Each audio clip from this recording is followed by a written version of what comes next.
everyone. We are here to bear witness to the Palestinians who have been killed in Gaza in the last 10 weeks, especially the children.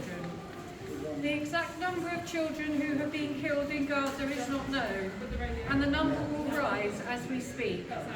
But the latest numbers we have are 19,000 people killed, 10,000 of whom are children. At least 25,000 children have become orphans, and countless are still buried under the rubble. According to Haaretz, which is the longest-running Israeli newspaper, on October the 7th, 17 Israeli children were killed, 1 child under 4, and 16 between the ages of 4 and 17. We don't want to take up too much of your time, your Sunday afternoon, but please continue to enjoy your time at the Towner, although we do hope some of you will stay with us while we're here and hold those children in your thoughts. We're going to read 3 poems which we feel are relevant to what is happening in Gaza at the moment. The first poem is by Michael Rosen. Michael is an author, mainly writing children's books, and is from a Jewish background. Michael wrote this poem in 2014 in response to Israel banning an advert listing the names of Palestinian children killed in another bombing in Gaza, when 538 children were among the 1,565 civilians killed. The poem is called Don't Mention the Children. Don't mention the children.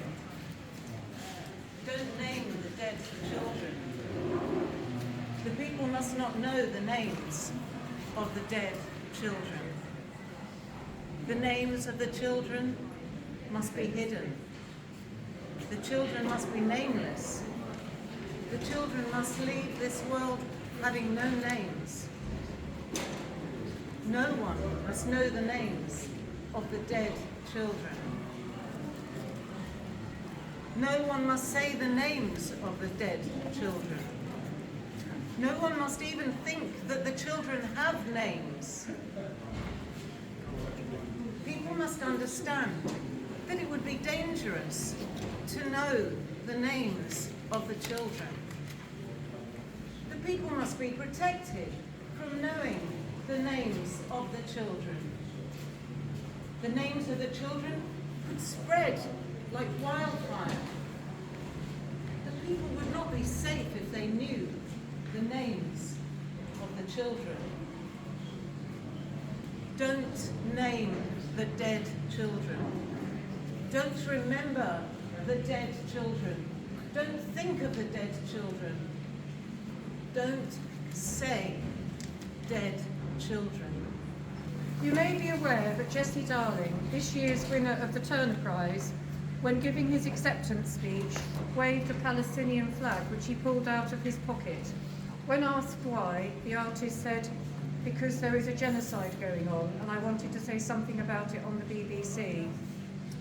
2 of the posters here today, this one here and that one, are by a 24-year-old Palestinian artist, Malak Mattar, who comes from Gaza.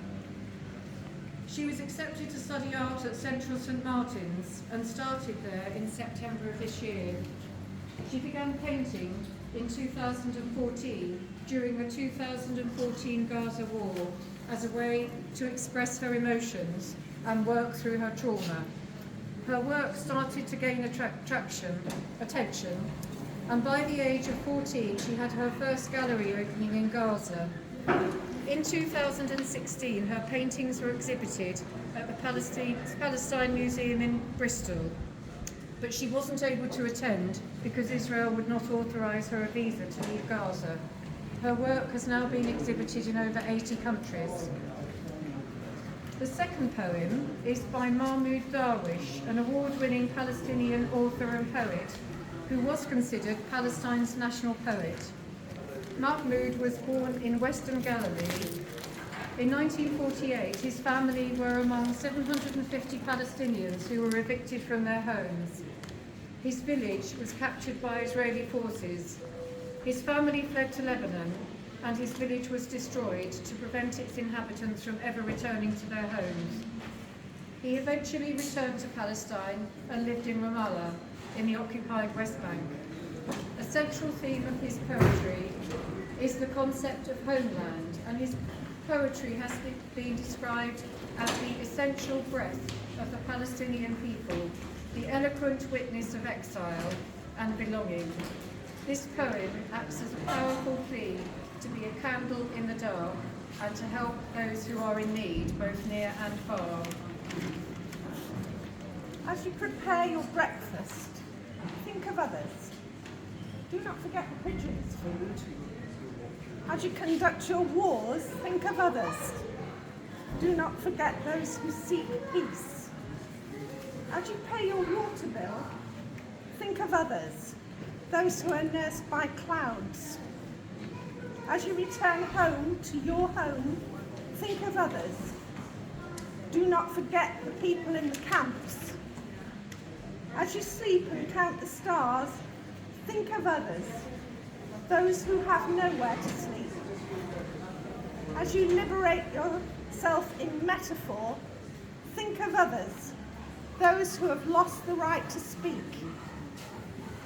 As you think of others far away, think of others. Say, if only I was a candle in the dark. The other image that we've used today on our posters is a photo from the nativity scene at the Lutheran church in Bethlehem.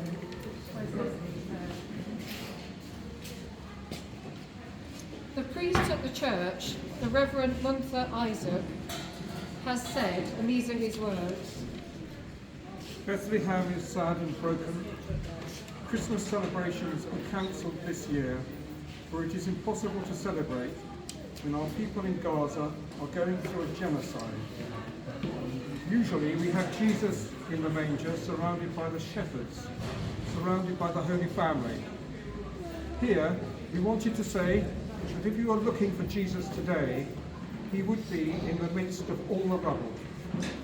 We wanted to send a message to the world that while the whole world is celebrating Christmas in festive ways, here in Bethlehem, the birthplace of Jesus, where Christmas originated from, this is what Christmas looks like to us. Christmas is the solidarity of God with those who are oppressed, with those who are suffering. And if Jesus is to be born again this time, this year, he will be born in Gaza, under the rubble, in solidarity with the people of Gaza. Our hope is our faith. Our hope is in our resilience. So while Christmas celebrations are cancelled, Christmas prayers are not cancelled. Our final poem is by Palestinian poet Dr. Refaat Alareer.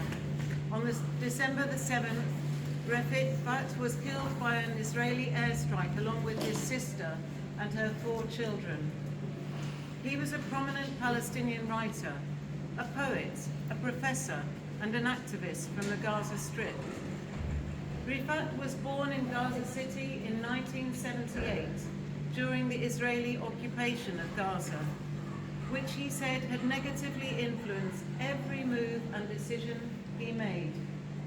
His poem, which he wrote in 2011, is called If I Must Die. If I must die, you must live, to tell my story, to sell my things, to buy a piece of cloth and some strings, make it white with a long tail, so that a child somewhere in Gaza, while looking heaven in the eye, awaiting his dad who left in a blaze and bid no farewell, not even his flesh, not even to himself, sees the kite you made, flying above, and thinks for a moment an angel is there bringing back love. If I must die, let it bring hope, let it be a tale.